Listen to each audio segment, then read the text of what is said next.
بازو تیرا توحید کی قوت سے قوی ہے، اسلام تیرا دین ہے تو مصطفی ہے، اسلام تیرا دین ہے تو مصطفی ہے۔ الحمدللہ وحدہ والصلاة والسلام علی من لا نبی بعدہ۔ معزز سامعین، اگر یہ پوچھا جائے کہ اللہ کی نعمتوں میں سب سے بڑی نعمت کون سی ہے، اگر یہ سوال کیا جائے میرے اور آپ سے، نعمتیں ایک سے ایک بڑھ کے ہیں، ایک نعمت بھی ایسی ہے کہ آگے پیچھے ہو جائے تو آدمی کی سروائیول ممکن ہو جاتی ہے۔ دنیا کا امیر ترین آدمی Onassis richest person of the world, جس نے جان ایف کینیڈی کے قتل ہونے کے بعد اس کی بیوی سے شادی کی اور دنیا کا اپنے دور میں امیر ترین آدمی ڈکلیئر ہوا۔ اولیو گرین کا کاروبار کرتا تھا، لبنان کا تھا، پھر امریکن شفٹ ہو گیا، امریکن بن گیا۔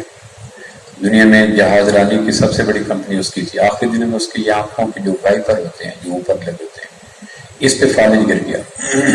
یہ جو میں اور آپ 1 منٹ میں 45 دفعہ کم و بیش اپنے وائپرز کو اوپر نیچے کرتے ہیں جس سے آنکھوں کی سکرین صاف رہتی ہے، تو اس کے اس حصے پہ فالج گر گیا۔ ہم نے بازوؤں پہ فالج دیکھا ہوگا، ٹانگ پہ فالج دیکھا ہوگا، لیکن یہ اللہ کا شکر ہے ہمارے دیش میں آنکھوں کے وائپر پہ فالج کا ایسا نہیں، لیکن اس کو گر گیا۔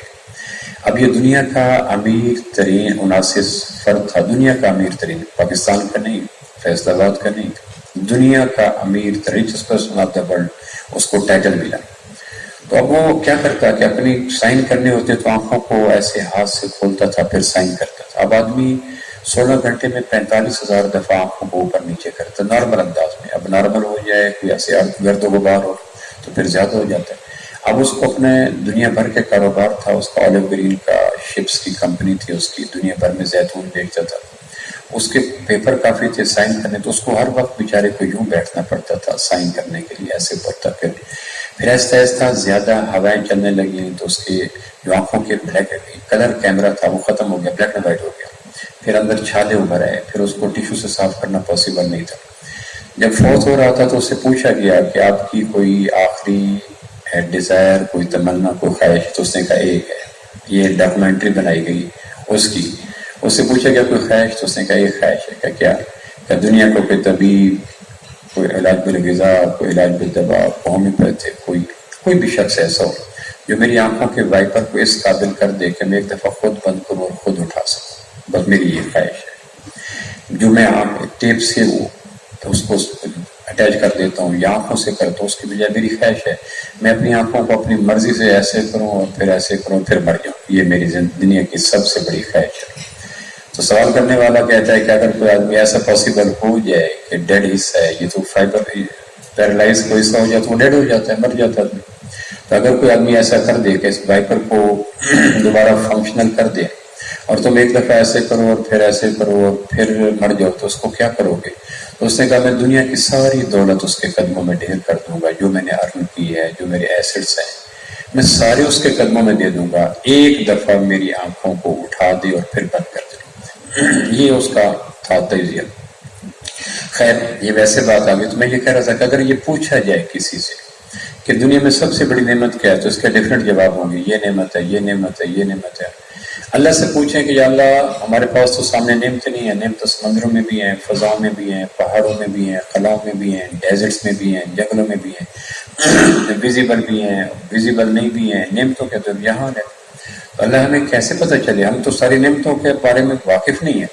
تو اگر کوئی ایسا طریقہ ہو کہ اللہ تیرے سامنے نعمتیں ہیں، ماضی کی، حال کی، آنے والے زمانوں کی، زیر زمین کی، بالائے زمین کی، زیر آسمان کی، بالائے آسمان کی ساری نعمتیں، تو آپ ہمیں بتاؤ کہ بینگ انسان ہمارے لیے تیرے خزانوں میں پڑی ہوئی خرب انکاؤنٹیبل بے حد و حساب نعمتوں میں سب سے بڑی نعمت کون سی ہے؟ تو قرآن مجید اس کا جواب دیتا ہے۔ اللہ کہتا ہے کہ اگر مجھ سے پوچھتے ہو، میں نعمتوں کا خالق ہوں، میں تمہارے وجود کا خالق ہوں، میں تمہیں بتاؤں آنکھ بھی نعمت ہے، کان بھی، دل بھی نعمت ہے، دماغ بھی، بیوی بھی نعمت ہے، بچے بھی، پھل بھی نعمت ہے، پھول بھی، گرمی بھی نعمت ہے، سردی بھی، زمین بھی نعمت ہے، خلا بھی، موسم بھی نعمت ہے، پھل بھی، جذبے، یہ نعمتیں ہیں، ہم انجوائے کرتے رہتے ہیں۔ کہ اگر میرے سے یہ تم کوشچن کرو کہ اللہ تیری بنائی ہوئی نعمتوں میں میرے لیے سب سے بڑی نعمت کون سی ہے، تو قرآن مجید اس کا جواب دیتا ہے لقد من اللہ علی المؤمنین اذ بعث فیہم رسولا، میرے نزدیک سب سے بڑی نعمت محمد عربی صلی اللہ علیہ وسلم کی ذات ہے، جو میرے نزدیک نعمت ہے تمہارے لیے، وہ سب سے بڑی نعمت میرے آمنہ کے لال صلی اللہ علیہ وسلم کا وجود مسعود ہے۔ یہ نعمت ہے تو سب نعمت ہے، اگر یہ نعمت نہیں ہے تو ہر نعمت زحمت بن جائے گی۔ ایک بار مجھے یاد آتا ہے کہ ہو نہ یہ پھول تو بلبل کا ترنم بھی نہ ہو، چمن دہر میں کلیوں کا تبسم بھی نہ ہو، یہ نہ ساقی ہو تو میں بھی نہ ہو، خم بھی نہ ہو، بزم توحید بھی دنیا میں نہ ہو، تم بھی نہ ہو، خیمہ افلاک کا استادہ اسی نام سے ہے، نبض ہستی تپش آمادہ اسی نام سے ہے۔ اقبال کہتا ہے کائنات کے وجود کی نبض جو چل رہی ہے، جس طرح میرے وجود کی نبض چل رہی ہے تو اس کے پس منظر میں ہارٹ بیٹ ہے، جو دھڑک رہا ہے تو نبض چل رہی ہے۔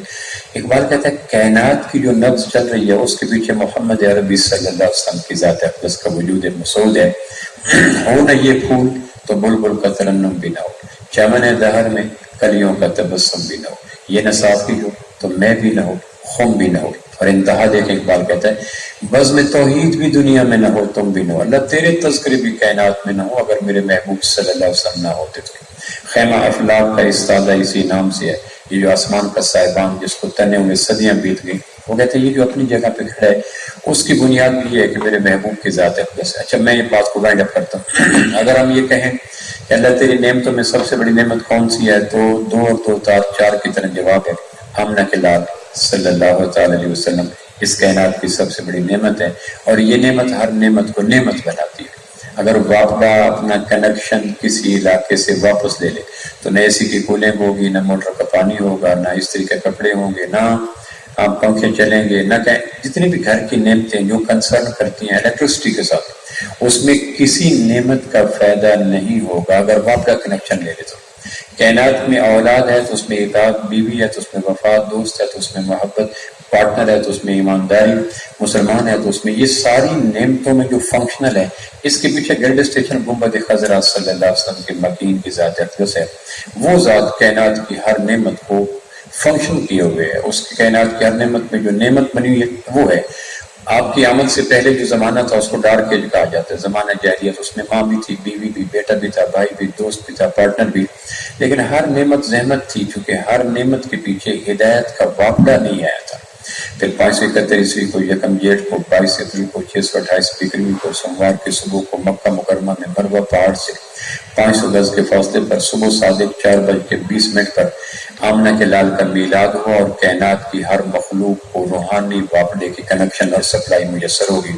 اب ماں میں بھی اطاعت آ گئی، بیوی میں وفا آ گئی، بچوں میں محبت آ گئی، انسانوں میں محبت، حتیٰ کہ کائنات کی ہر چیز مخلوق۔ اچھا اب پہلا سوال یہ تھا کہ کائنات کی سب سے بڑی نعمت آمنہ کے لال صلی اللہ تعالی علیہ وسلم کی ذات اقدس، تیری نگاہ ناز سے دونوں مراد پا گئے، عقل غیاب و جستجو، عشق حضور و اضطراب۔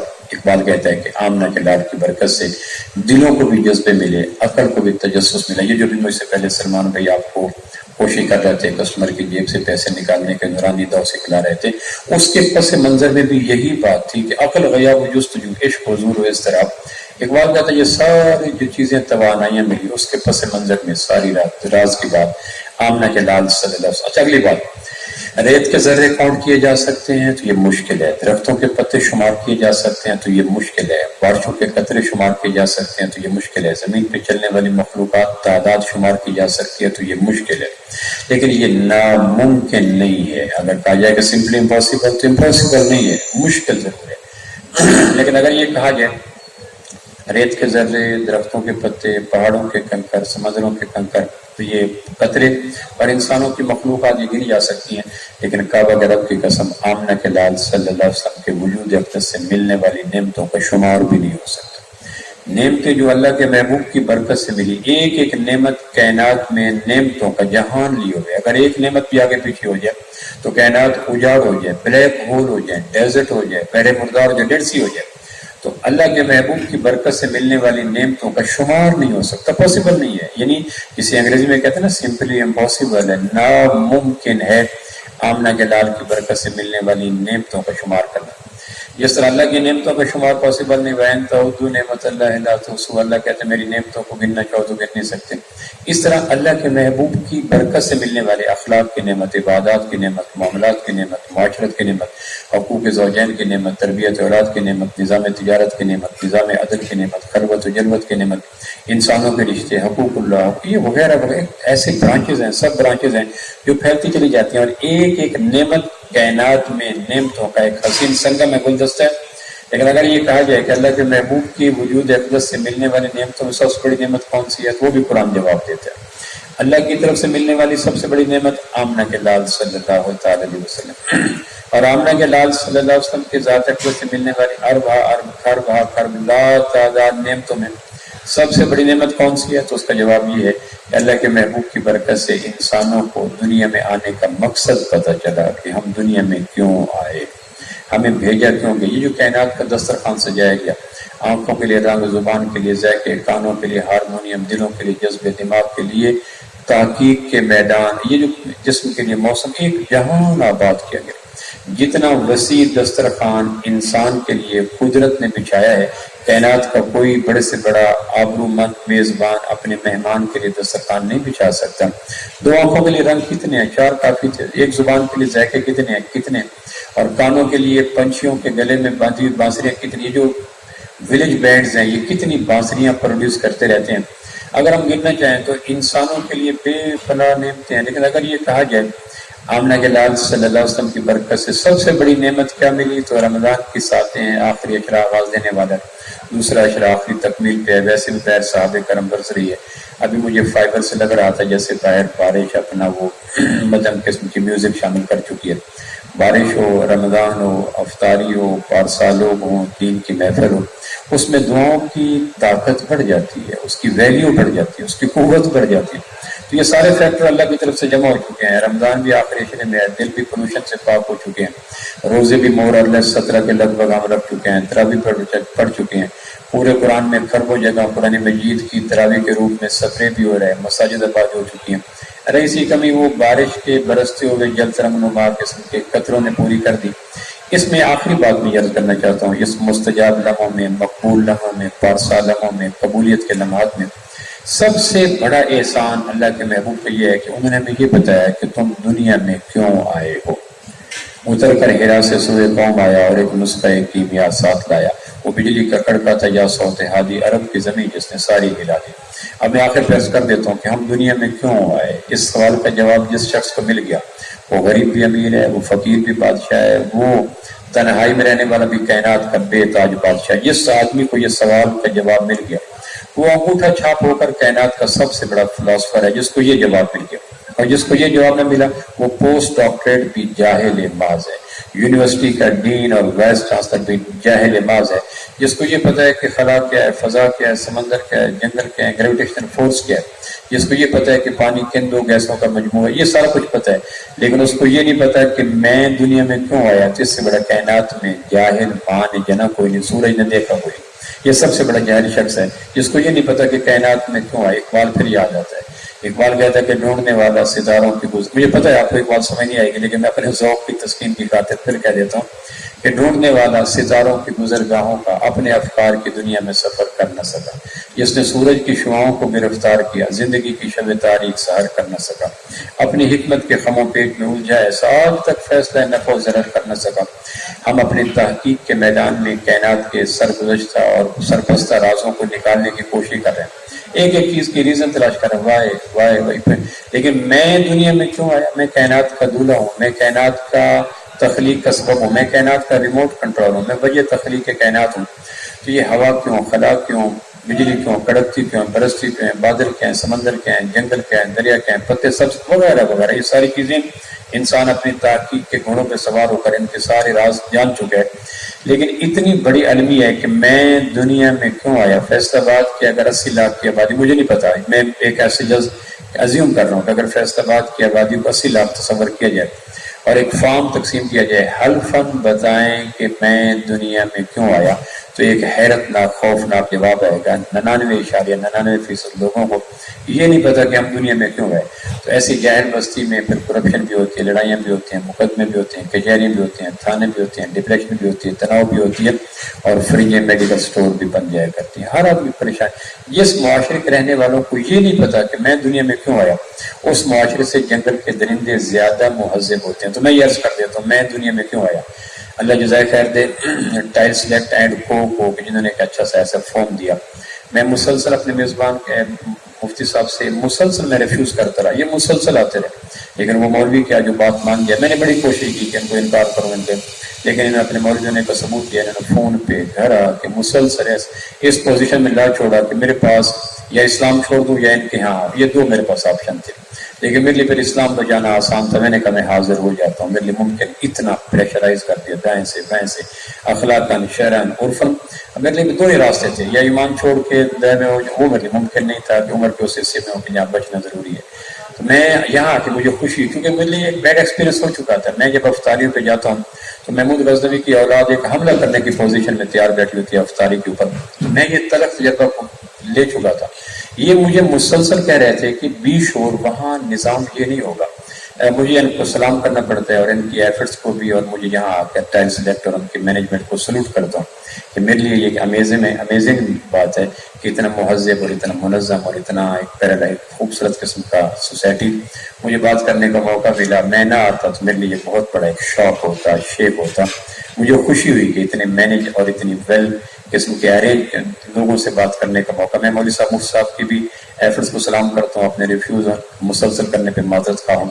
اگر مجھے پہلے دن پتہ ہوتا کہ آنے والے اتنے مہذب ہیں، اتنے کریمے میں، اتنے سلیقے میں، تو میں نے کہ ایک آواز پہ یس سر کی پوری تسبیح گن دیتا۔ تو میں یہ عرض کر رہا تھا ہم دنیا میں کیوں آئے، اس سوال کا جواب اگر ٹائل سلیکٹ کی اس خوبصورت افطار پارٹی کی نشست میں ہم لے کے چلے گئے، ہم کائنات کی روح لے گئے، کائنات کی سب لے گئے۔ قرآن مجید میں اس چھوٹی سی 4 لفظوں پر مشتمل چھوٹی سی آیت کے اندر اس سوال کا جواب دیا گیا کہ ہم دنیا میں کیوں آئے۔ اب اس سوال کا جواب لے لیجئے گا کیونکہ میرے وقت تھوڑا باقی رہ گیا۔ اس سوال کا جواب لے لیجئے گا کہ ہم دنیا میں کیوں آئے، تو قرآن مجید نے میتھمیٹیکلی 2 اور 2 4 کی طرح اس سوال کا جواب لے گئے۔ کعبہ کے رب کی قسم آپ کائنات کا نچوڑ لے گئے، 313 آسمانی کتابوں کا سب لے گئے، قرآن مجید کی 114 صورتوں کی روح لے کے چلے گئے۔ پورے اسلام کے 23 برس کی پاکیزہ حیات طیبہ کو اگر آپ نچوڑ لینا چاہیں تو ایک آیت میں پیش کرنے لگا ہوں۔ اس ایک آیت کے اندر، ایک سوال کے اندر کائنات کے سارے سوالوں کے جواب اور دونوں جہانوں کے کامرانیوں کی ماسٹر کی آپ کے ہاتھ میں آ جائے گی اگر یہ سوال کا جواب لے گئے۔ ہم دنیا میں کیوں آئے، تو قرآن مجید میں 51 سورت کی آیت نمبر 57 میں اس کا جواب دیا گیا، ہم دنیا میں کیوں آئے۔ تو قرآن نے جواب دیا وما خلقت الجن والانس الا لیعبدون، تم دنیا میں ابدیت کے لیے آئے ہو، یہ ایک جواب ہے، تم دنیا میں ابدیت کے لیے۔ اچھا، ابدیت کو سمجھنا، ہمارے ہاں 3 سورس آف انکم ہے، یا زراعت ہے یا تجارت ہے یا ملازمت ہے۔ ہمارے ہاں جو پاکستان میں سورس آف انکم ہے وہ 3 ہی ہیں، یا ہم زراعت کے ذریعے اپنے ایک معاش کا انتظام کرتے ہیں، یا تجارت کے ذریعے، یا ملازمت کے ذریعے۔ میری دانست میں ان تینوں ذریعہ معاش میں ابدیت کو سمجھنا سب سے زیادہ آسان ملازمت پیشہ لوگوں کو ہوتا ہے، اور میری طرح آپ سارے ملازمت پیشہ لوگ بیٹھے ہیں۔ ابدیت کو سمجھنا ملازمت والوں کے لیے آسان ہوتا ہے۔ ملازم ایک منی سا ابدیت کا منظر ہوتا ہے، میں نے ایک فرد کی ماننی ہے، ایک فرم کی ماننی ہے، اس کو اوبے کرنا ہے، بلائنڈلی اوبے کرنا ہے، اس کی آنکھوں کے جذبات کو پڑھنا ہے، میکسیمم اس کو فیور دینی ہے اور پھر اس کے جواب میں فیور لینی ہے، اس کو ملازمت کہتے ہیں۔ اسی ملازمت میں ایک فرم میں ہوں، ایک فیکٹری میں ہوں، ایک دفتر میں ہوں، ایک چھوٹے سے اسی اگر ملازمت کو پھیلا لیا جائے کائنات میں تو ابدیت بن جاتی ہے۔ میرا ایک باس ہے، ایک کائنات کا نظام ہے اور میں اس میں رہتا ہوں۔ اس کائنات کے خالق نے اس کائنات کی فیکٹری میں میرے اوپر کچھ ڈیوٹیاں لگائی ہیں، ان ڈیوٹیوں کو فلفل کرنے کا نام ابدیت ہے۔ ایک ٹائل سلیکٹ کا چھوٹا سا 4 ایکڑ 6 ایکڑ 10 ایکڑ میں ایک فارم ہے، اس کے اندر ایک ٹیم ہے، اس میں مجھے ایک ڈیوٹی اسائن کی گئی، آپ نے یہاں بیٹھنا، یہ کام کرنا، اس ڈیوٹی کو اسائن کرنے کا نام ملازمت ہے۔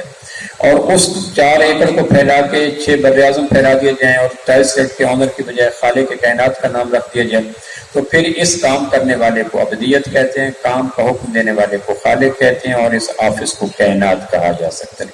تو کاشتکار اتنا ابدیت کو نہیں جان سکتا، وہ ایک اور لائف سٹائل ہوتا ہے۔ بزنس مین ابدیت کو نہیں جان سکتا، اس کا لائف سٹائل اور ہوتا ہے. تو ملازم ایک مائنر سے ابدیت میں چل رہا ہوتا ہے، اس لیے اس کو ابدیت اس کو سمجھنا آسان ہوتا ہے. میں نے ایک شخص کو اوبے کرنا ہے اور اس سے فائدے لینے ہیں، تو کائنات کا خالق کہتا ہے مجھے اوبے کرو، اس کو ابدیت کہتے ہیں. تو اس ابدیت کے رسپانس میں تمہیں دنیا میں عزت دوں گا، نظم میں کلمہ دوں گا، قبر میں وسعت دوں گا، پلزرات پہ عافیت دوں گا، 50,000 سال میں اللہ اپنے عرش کا سایہ دوں گا، اور میزان میں سکیل کرائے کسی کو جھکا دوں گا، اور سیف اللہ زینت ربهم من الجنت زمرا، مسکراتا ہوا تمہیں ایک ایسی شیلڈ دوں گا، انعام دوں گا کہ تم جنت الفردوس میں میرے گھر کے پاس چلے جاؤ گے. یہ ہے اللہ کی ابدیت کے پروفٹ اور اللہ کی ابدیت کے فائدے. اب سوال یہ ہے کہ آپ ٹائل سیٹ میں ملازمت کرتے ہیں تو اس کے مینرز کو تو آپ جانتے ہیں، اس کے رولز اینڈ ریگولیشن کو جانتے ہیں، آنے جانے کے اوقات کو جانتے ہیں، ڈیوٹی رولز کو جانتے ہیں. ابدیت 5 چیزوں کا نام ہے، اس کو غور سے سن لیجیے گا، کیونکہ ابدیت فرض عین ہے ہر مسلمان کے اوپر.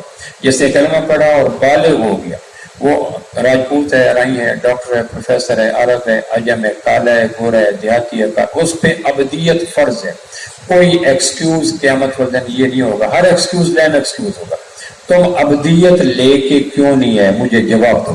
میں اکیلا تھا، میں بوڑھا تھا، میں بیمار تھا، میں غریب تھا، میں اکیلا، نو ناٹ ایٹ آل. تم کھاتے رہے، پیتے رہے، سوتے رہے، جاگتے رہے، واک کرتے رہے. ہاں، تو ان سے 100 ٹائم زیادہ ضروری تھا تم ابدیت کو لے کے آتے. اب ابدیت کیا ہے؟ تو ابدیت 5 چیزوں کا نام ہے. میں ایک پروفیسر ہوں، میں کہا کرتا ہوں 5 پیپروں میں پاس ہونے پر ابدیت کی سند جاری کی جاتی ہے. آپ اس کو اپنی زبان میں نام لے لیجیے گا کہ ابدیت 5 چیزوں کا نام ہے. ہم کائنات میں ابدیت کے لیے، ابدیت کو لینے کے لیے بیوی بچے ہنسے یا روئیں، ماں باپ راضی یا ناراض، دوست احباب ملے یا جدا ہو، ضرورتیں پوری یا ٹوٹیں، دل چاہے یا نہ چاہے، تخت ملے، تختہ ملے، عزت ملے، ذلت ملے، شہرت ملے، بدنامی ملے، لیو اٹ، اس کا کوئی مقصد نہیں. ابدیت ملنی چاہیے. اس کے لیے جو چھوٹتا ہے چھوڑ دو، جو ٹوٹتا ہے چھوڑ دو، خربوں کا نقصان ہو، اربوں کا پرافٹ ہو، یہ سیکنڈری چیز ہے. پرائمری چیز ہے کہ مجھے ابدیت ملنی چاہیے. ابدیت میری لیلہ ہے، ابدیت میرا مقصود ہے، ابدیت میرا مطلوب ہے، ابدیت میرا گول ہے، ابدیت میری منزل ہے، ابدیت میرا کائنات میں آنے کا اصل رس ہے. اگر میں ابدیت نہ لے جا سکا تو میرا سونا، جاگنا، آنا جانا کائنات میں سب بیکار ہو جائے گا. اب ابدیت کس کو کہتے ہیں؟ ابدیت 5 چیزوں کو کہتے ہیں.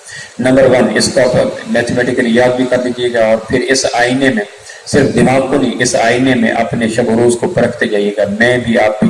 ان 5 چیزوں میں میں کہاں کھڑا ہوں، آپ کہاں کھڑے ہیں. اگر اس میں کسی چیز پہ پورے اترے ہیں تو سجدہ شکر کریں، اللہ تیرا شکر ہے میری ابدیت کا پہلا حصہ مکمل ہو گیا. ورنہ کوئی دنیا کا عمر، جینڈر، قبیلہ، قوم، رنگ، نسل، سٹیٹس، ابدیت کے حوالے سے کوئی ایکسکیوز قبول نہیں ہوگا. کیوں نہیں لے کے؟ اللہ کی قسم کائنات میں کوئی اللہ کے نزدیک عذر قبول نہیں ہوگا. ابدیت میں سب سے پہلی چیز جو ہے ابدیت، ملازمت ابدیت، آپ سمجھیے گا کہ میں نے تھوڑا سا اس کا رشتہ قائم کیا. ابدیت میں سب سے پہلی ہے یقین صحیح ہونا.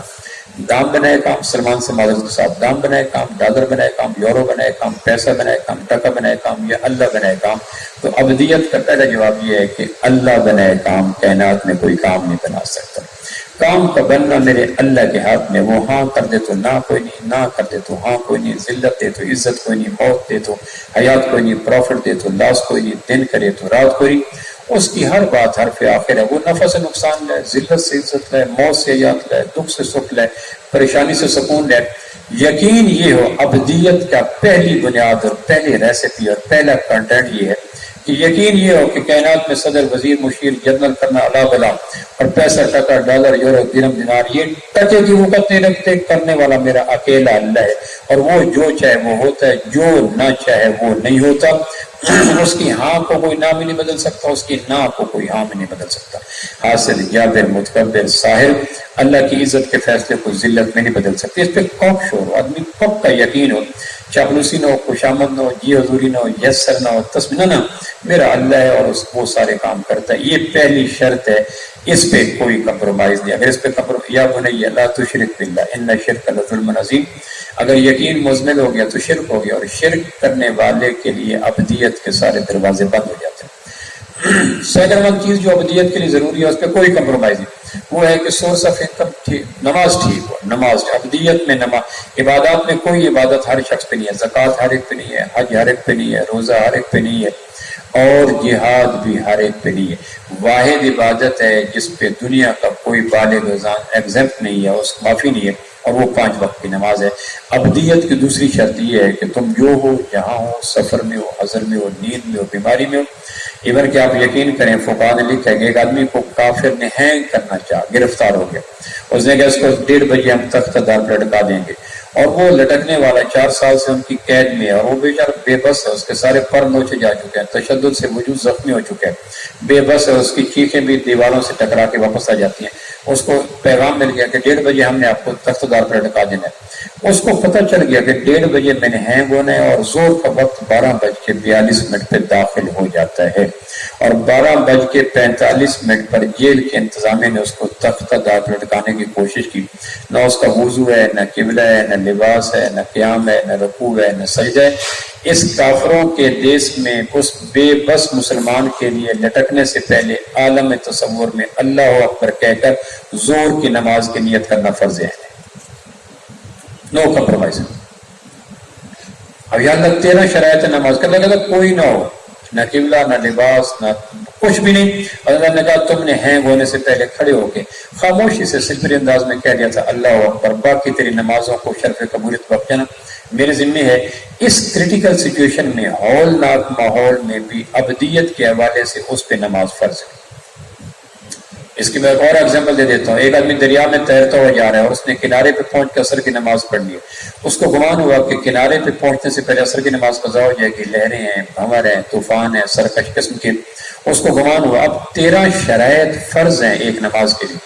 اس تیرنے والے کے اوپر کچھ بھی نہیں ہے، لباس جسم پہ نہیں، قبلہ رخ کا پتہ نہیں، قیام رکوع کا پتہ نہیں، وضو اس کو پتہ نہیں، سجدہ کر نہیں سکتا. اب تیرتے ہوئے اس نے ایسے پلٹ کے دیکھا تو اس کو گمان ہوا کہ سورج کا چہرہ پیلا ہو چکا تھا، 15 منٹ کے بعد سورج ڈوب جائے گا. اور اس نے کنارے کو دیکھا، لہروں کو دیکھا، ہواؤں کو دیکھا، تو اس کو گمان ہوا کہ میں پہنچ نہیں پاؤں گا. دریا 50 فٹ گہرا ہے، بازو کی مچھلیاں تھک چکی ہیں، وجود چل ہو چکے ہیں. اب اس صورتحال میں فقہا کہتے ہیں تیرتے تیرتے اللہ اکبر کہہ کر اس پہ نماز پڑھنا فرض ہے. یہ ابدیت کی دوسری چیز ہے. اگر اس سے زیادہ ہولناک صورت میں آپ ہوں تو پھر آپ پہ نماز ممکن ہے ایگزیپٹ ہو جائے، نماز معاف ہو جائے. اور اگر اس سے زیادہ نہ ہو تو میرا نہیں گمان کہ کسی انسان کو حالت شعور میں اس سے زیادہ صورتحال سے. تیسری چیز جو ابدیت کے لیے ضروری ہے، وہ ابدیت کے لیے تیسری چیز جو ضروری ہے وہ ہے اپنی آمدنی کو پاک کرنا، سورس آف انکم کو حلال طریقے پہ لانا. ایک مزدور کا ذریعہ حلال طریقہ اور ہے، ایک مالک کا اور ہے، ایک ملازم کا اور ہے، ایک تاجر کا اور ہے، ایک کاشتکار کا اور ہے، ایک افسر کا اور ہے. ہر آدمی کو حلال طریقے پر کمانا فرض ہے. ایک فیکٹری میں مزدور کام کر رہے ہیں، آپ ایک فیکٹری میں سیل مین ہے، آپ کو پتا ہے کہ 8 گھنٹے کے لیے میں نے کام کرنا ہے، مالک نہیں ہے، آپ جا کے کمرے میں بیٹھ کے اے سی چلا کے بیٹھ کے، کوئی نہیں دیکھنے والا. لیکن جس نے حلال طریقے کا کہا اس نے کہا تم میرے سے حرام کر. آدھا گھنٹہ تم نے مالک کے بغیر چھپ کے کیوں بیٹھ گئے؟ تمہیں پتہ نہیں تھا کہ اللہ دیکھ رہا ہے، اس کی آڈیو ویڈیو تمہارے اوپر فٹ ہے. تم نے 8 گھنٹے کام کے لیے دیے تھے، 8 گھنٹے میں یہ جو 10 منٹ آدھا گھنٹہ تمہیں پتہ ہے میں نے ڈنڈی ماری ہے، میں نے دیں گیا ہوں. کام 5 منٹ کا تھا، بازار میں پھرتے رہے، پونا گھنٹہ لگا کے آ گیا. 5 منٹ کے بعد آپ آ سکتے تھے، باقی جو 40 منٹ آپ نے دیں کھانا پینا کیفیٹیریا، اللہ کو پتا تھا تم نے وقت جو ڈیوٹی کا تھا اس میں ڈنڈی ماری، رزق حرام ہو جائے گا. تو ہر آدمی کو ابدیت کے لیے 3rd چیز یہ ہے کہ اپنے سورس آف انکم کو حلال بنے. اللہ نے نبیوں کو قرآن میں کہا یا ایھا الرسول کلوا من الطیبات واعملوا صالحا، اے رسولو حلال کھاؤ پھر ہم آپ کے اعمال قبول کریں گے. رسولوں کو قرآن کی ورس میں کہا حلال کھاؤ پھر ہم اعمال قبول کریں گے. تو رسولوں کا تو سرتپا حلال ہوتا ہے، لیکن اللہ نے اس کی بتانے کے لیے اہمیت اگر حرام کماؤ گے تو بیت اللہ کی عبادت مشکوک ہو جاتی ہے. میں اکثر مثال یہ کرتا ہوں، سردی کے موسم میں آدمی نے کئی کپڑوں میں لپیٹا ہوتا ہے. آدمی نے ہائی نیک پہنی ہوتی ہے، پھر اوپر قمیض پہنا ہوتا ہے، پھر اوپر جرسی پہنی ہوتی ہے، پھر اوپر کوٹ پہنا ہوتا ہے، پھر اوپر شال پہنی ہوتی ہے، اب پھر نیچے شلوار قمیض ہوتا ہے یا 2 پیس ہوتا ہے. اب اگر اس کی شال کے کسی کونے پہ کوئی ناپاک چیز لگی ہوئی ہے تو اس کی نماز نہیں ہوگی. اور اگر خون جسم کے اندر ناپاک ہے تو نماز کیسے ہو جائے گی؟ شال تو کہیں دور جا کے فال کرتی ہے. جو میں نے شال پہنی ہوئی ہے، دھوتی پہنی اوپر لے لگا لی ہے، وہ تو دور ہے نا. اگر اس کے کونے پہ خون لگا ہوا ہے تو نماز ریپیٹیبل ہے کہ یہ اس پہ گوبر لگا ہوا تھا، گندگی لگی ہوئی تھی، نماز دہراؤ. تو اگر اتنی دور جا کر شال کے کارنر پہ حرام اور ناپاک چیز لگ جائے تو نماز نہیں ہوتی. تو اگر اس رگوں کے اندر، کھال کے اندر، سکن کے اندر دوڑنے والا خون اگر حرام ہو جائے تو نماز کیسے ہوگی؟ تو تیسری چیز، ہر ملازم کو، ہر کمانے والے کو، اس کا جو بھی ذریعہ معاش ہے اس کو اپنی کمائی حلال کرنی چاہیے. اور یہ حلال کمائی کو حکم صدیق یا صدیق صاحب یا ٹائلز لیپ پر نہیں دیتے، یہ اللہ دیتے ہیں. سیکنڈری چیز ہے کہ انہوں نے کیمرے لگائے ہوئے ہیں یا واچ کر رہے ہیں، اصل کیمرہ اللہ لگا کے بیٹھا ہے، وہ دیکھ رہا ہے کہ تم کمائی کو حلال کر رہے ہو یا حرام کر رہے ہو. چوتھی جو چیز ضروری ہے وہ یہ ہے کہ گرد و پیش کے ہمارے، ہم سوچ رہنے والے ہیں، ہم ڈیپینڈنٹ نہیں ہیں، انڈیپینڈنٹ ہیں. ہم معاشرے میں جو رہتے ہیں ہمارے گرد و پیش انسان رہتے ہیں. تو ہمارے جو گرد و پیش انسان رہتے ہیں، ابدیت کی چوتھی چیز ضروری ہے کہ گرد و پیش رہنے والے انسانوں کے ساتھ اچھا سلوک کیا جائے. وہ بیوی ہے، وہ باپ ہے، وہ پڑوسی ہے، وہ دوست ہے، وہ ڈرائیور ہے، وہ خانسامہ ہے، وہ مالی ہے، وہ کوک ہے، کوئی بھی گرد و پیش. اس ڈیزینیشن الگ الگ چیز ہے. یہ قدرت کی تقسیم ہے کہ کسی کو میرا مالی بنا دیا، میرا سویپر بنا دیا، میرے گھر کے باتھ روم واش، یہ الگ چیز ہے، یہ سیکنڈری ہے. اس کا انسان اپنی جگہ ہے، اس کے ساتھ اچھا سلوک کرنا یہ چوتھی شرط ہے. میری وجہ سے میری بیوی کو، میرے بچے کو، میرے پڑوسی کو، میرے باس کو، میرے ماتات کو ہرٹ نہ ہو، کسی کو ناجائز اذیت نہ پہنچاؤ. میری دولت، میرا پیسہ، میرا سٹیٹس، میرا عہدہ یہ امتحان ہے، کوئی انعام نہیں ہے. یہ کائنات کے سٹیج پہ کریکٹر ہیں. میں شیکسپیئر کے گاؤں میں گیا، وہاں یو کے میں گیا ہوا تھا، مجھے صرف ایک جملہ اس کے گاؤں پہ لے گیا. اس نے کہا دنیا ایک سٹیج ہے اور سارے انسان اداکار ہیں، اور تھوڑی دیر کے بعد ہر اداکار اپنی اداکاری کر کے کرٹن کے پیچھے چلے جاتا ہے. یہ ٹائل سیٹ والے بھی اداکار ہیں، اور پروفیسر اسرار بھی اداکار، اور HR والے بھی اداکار ہیں. دنیا ایک سٹیج ہے اور سارے اداکار ہیں، اور اداکار جانے کے بعد دیر تک کلیپنگ اسی کو ملتی ہے جو دنیا کے سٹیج پہ اچھی اداکاری کر کے چلا جاتا ہے. اور سب سے بہتر اداکار وہ ہے جو انسانوں کے ساتھ اچھا سلوک کرتے ہیں. میں ایک دن گھر کے باہر کھڑا تھا تو میرے پڑوسی اپنی چھوٹی سی بچی کو لے کے کھڑا تھا. میں نے اپنے بھائی کو کہا، اس کے چہرے پہ کوئی ٹائٹنیس تھی، وہ جو باپ کھڑا تھا بچی کا. میں نے کہا میں اس کے چہرے پہ مسکراہٹ لاؤں. اس نے کہا کیسے لاؤ گے؟ میں نے کہا دیکھنا. تو میں نے جا کے اس کی چھوٹی سی بچی کو اٹھایا، اس کو ایسے اس کے لپس کے اوپر میں نے انگلی پھیری. چھوٹی سی بچی 2-3 سال. وہ جب ہنس پڑی تو میں نے دیکھا اس کا باپ بھی ہنسنے لگ گیا. تو مجھے اندازہ ہوا کہ اگر کنبے کے افراد کے ساتھ محبت کی جائے تو کنبے کا سربراہ آٹومیٹکلی مسکرا پڑتا ہے. اللہ کہتا ہے کائنات کی مخلوق میرا کنبے اور میں اس کا سربراہ ہوں، ان کے ساتھ پیار کیا کرو، میں تمہارے اوپر خود مسکرا پڑوں. ان کو فیور دو، ان کو ریلیکس کرو، ان کو میکسیمم ان کے ہڈیوں کا خون بھی نچوڑو، اور ان کی ہڈیوں میں اتنا دو کہ بچیوں کی شادی بھی کر سکیں، ماں کی دوائی بھی لے سکیں، گھر کا کرایہ بھی لے سکیں، اور مہینے 2 مہینے کے بعد مٹن بھی کھا سکیں. اگر ہڈیوں کا نچوڑنا آپ کے فرائض میں ہے تو ان کھوکھلی ہڈیوں کے اندر کچھ نہ کچھ توانائی بھرنا بھی آپ کی اخلاقی ہمدردی میں شامل ہے. 5th ون اور لاسٹ ون چیز وہ یہ ہے کہ 5ویں چیز جو ابدیت کے لیے. اچھا میں نے بھی 15-20 منٹ لیکچر آپ کا سنا تھا، لہٰذا 2-4 منٹ میں دانستہ زیادہ لے لوں گا، کیونکہ میں بڑا بور تھا جب سلمان بات کر رہا تھا. میں کہہ رہا تھا پتہ نہیں یہ کیا بات ہے، لکھو. تو میں سوچ رہا تھا کہ میں ایک پروفیسر، تو مجھے دراصل سنانے کے لیے بھیجا گیا تو سننے کے لیے نہیں. تو میں نے وہ ناگوار پل صراط کا سفر عبور کیا تھا سلمان کے روپ میں. تو جو 4 منٹ مجھے اور بھی آپ کو برداشت کرنا پڑے گا. مجھے کہا تھا 40 منٹ پہ، تو وہ جو ایک میرے اوپر ایک آپ نے بم پھینکا تھا سلمان کے روپ میں، وہ اس کا تھوڑا سا ریلیکس ہو جاؤں گا. میں 2-4 منٹ اور بات کر لوں گا. تو 5ویں اور لاسٹ ون چیز جو میں عرض کرنا چاہ رہا تھا، ابدیت کی پہلی چیز پر میں سم اپ کر دیتا ہوں، یقین درست ہو. دوسری چیز نماز پہ کمپرومائز ہو. تیسری چیز آمدن حلال ہو، اس میں کوئی کمپرومائز نہیں. چوتھی چیز گرد و پیش کے انسانی رشتوں کو اذیت نہ دو، زبان سے، آنکھ سے، کان سے. آپ اندازہ کریں نبی رحمت فتح مکہ پہ تشریف لا رہے ہیں، مدینہ سے پہلا ایک جگہ آتی ہے، وہاں رات کو قیام کیا. آپ کا خیمہ لگایا گیا تو اپنے خیمے کے پچھلی جانب دیکھا تو جنگل کی کتیاں ڈیلیور ہو چکی تھی، اور 10-12 بچے پیدا ہو چکے تھے کتیا کے. جنگل کی کتیا 15-20 بچے نئے ڈیلیور ہوئی ہے، چھوٹے چھوٹے بچے ماں کی فیڈ لے رہی اور ماں پاؤں پھیلا کے پہ رہی ہے، پڑی ہے مامتا کے روپ میں، اور بچے اس کا دودھ لے رہے ہیں. نبی رحمت کی نگاہ مبارک جنگل کی کتیا اور بچوں پہ پڑی تو اپنے ایک صحابی کو بلایا، بچہ میری بات سنو، جمیل بن سراقہ میری بات سنو، میرے خیمے کے پاس کھڑے ہو جاؤ، اور کسی کو اس خیمے کے پچھلی جانب آ کر خیمہ نہ لگانے دینا، لکڑیاں نہ کاٹنے دینا، پیشاب کے لیے نہ آنے دینا. اس نے کہا یہ کیوں؟ اس نے کہا اس لیے کہ ایسا کرنے سے ماں بیٹوں کو تکلیف ہو. اب آپ سوچیں، ماں کون ہے؟ کتیا. بیٹے کون ہیں؟ کتیا کے بچے. ڈیوٹی کون لگا رہے ہیں؟ آمنہ کے دار. ڈیوٹی پہ کون کھڑے ہیں؟ صحابہ. اور حفاظت کس کی ہو رہی ہے؟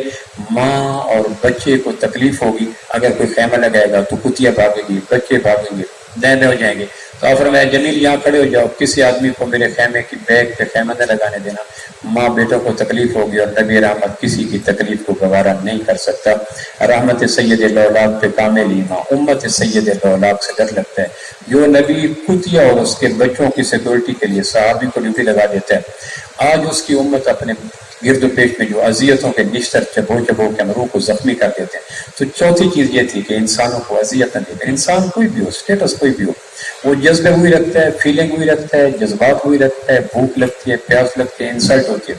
میں پڑھ رہا تھا کہ گھر میں بیوہ ماں آئی تو اس نے بچوں کو کہا بیٹا کھانا کھا لو، تو اس کی 4-5 بچیوں نے کہا ماں آپ بھی کھاؤ، کہ بیٹا میں جس گھر میں جاتی ہوں وہاں گالیاں کھا کھا کے میرا پیٹ بھر جاتا ہے، تم کھا لو، وہاں تو گالیوں کے ساتھ پیٹ بھر جایا کرتا ہے۔